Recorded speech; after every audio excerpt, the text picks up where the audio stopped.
নজর রাখবো পরবর্তী সংবাদে।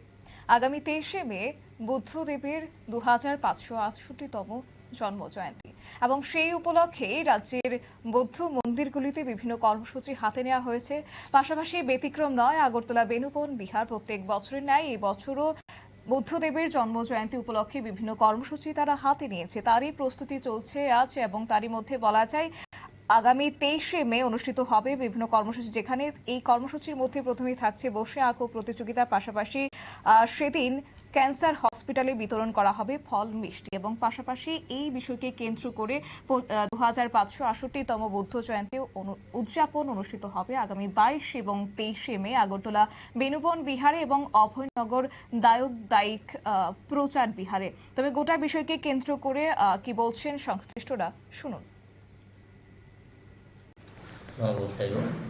গতকাল থেকে 2568 বুদ্ধাব্দ, তো আমরা সবাই এখানে পরিষ্কার পরিচ্ছন্ন সবকিছু করেছি এবং কালকে আমরা বিশ্ব শান্তি কামনায় সকাল থেকে পূজা করব। বুদ্ধকে বিশ্ব শান্তি কামনায় আমরা বৌদ্ধ মন্দির সাজাবো, আরও কোনো কাজ চলমান, আরও কালকের মধ্যে আমরা সম্পূর্ণ কাজ সমাপ্ত করব।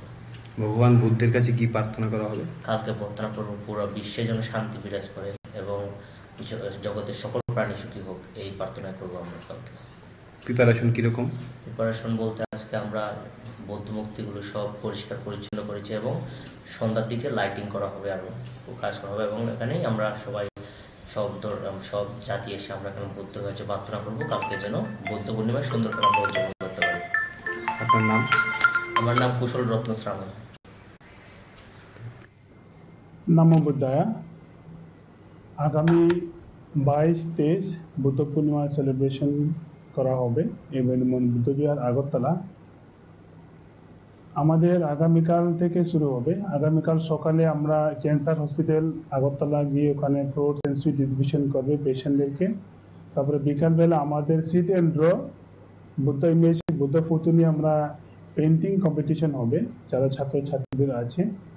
তারপরে পরশুদিন সকালে আমাদের প্রভাত ফেরি হবে, আগরতলা শহরে আমরা প্রসেশন করব বুদ্ধ পূর্ণিমা উপলক্ষে। তারপরে আমাদের দুপুরবেলা সংবাদান, ওখানে পূজা চান্টিং হবে বুদ্ধ পূজা, ওখানে আমরা প্রেয়ার করব সারা বিশ্বেতে সবাই সুখ শান্তি থাকার জন্য। তো বিকালবেলা আমাদের রাজ্যপাল আসবে, গভর্নর, তো তার 4টার সময় শুরু হবে। তো এই উপলক্ষে আমরা এখন প্রিপারেশন চলতেছে আগরতলা বেনুবন বিহারে। অনেকগুলো কাজ এখনো বাকি রয়েছে, আবার আজকে কালকের মধ্যে হয়ে যাবে। তো আমরা সবাইকে নিমন্ত্রণ করবো, আপনারা সবাই আসেন এই বুদ্ধ পূর্ণিমা 2558 বুদ্ধ পূর্ণিমা সেলিব্রেশন। তো এটা হচ্ছে আমাদের একটা বিরাট খুব ভালো दिन, भालो समय आसছে। ये समय में सभी लोग आइए, आके अपना अपना जगह में अपना अपना प्रेयर कीजिए। Vaishakh day celebration is very important, all over the world वो सेलिब्रेटिंग, এটা আমাদের খুব জরুরি। এই জন্য এই বুদ্ধ পূর্ণিমা উপলক্ষে সবাইকে আমি জানাই শুভেচ্ছা।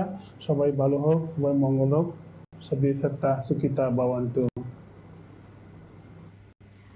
আপনারা শুনলেন তাদের বক্তব্য এবং এক্ষেত্রে বলা যায় হিন্দু ধর্মে পূর্ণিমা তিথির বিশেষ মাহাত্ম্য রয়েছে এবং এই ক্ষেত্রে পূর্ণিমা তিথিতে বিশেষ গুরুত্ব বহন করে হিন্দু ধর্মের ক্ষেত্রে। তবে এই তিথি বুদ্ধ পূর্ণিমা নামেই পরিচিত এবং এই তিথিতে জন্মগ্রহণ করেছিলেন গৌতম বুদ্ধ, আর এই কারণেই এই দিনটিকে বুদ্ধ জয়ন্তী বলা হয়ে থাকে। তবে এই বছর 23শে মে বৈশাখী পূর্ণিমা তিথি এবং হিন্দু এবং বৌদ্ধ ধর্মাবলম্বীদের কাছে বুদ্ধ পূর্ণিমার বিশেষ মাহাত্ম্য রয়েছে।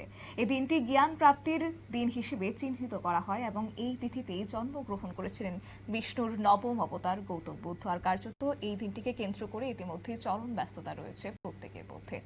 নিয়ে নিচ্ছে ছোট্ট একটি বিজ্ঞাপন বিরতি।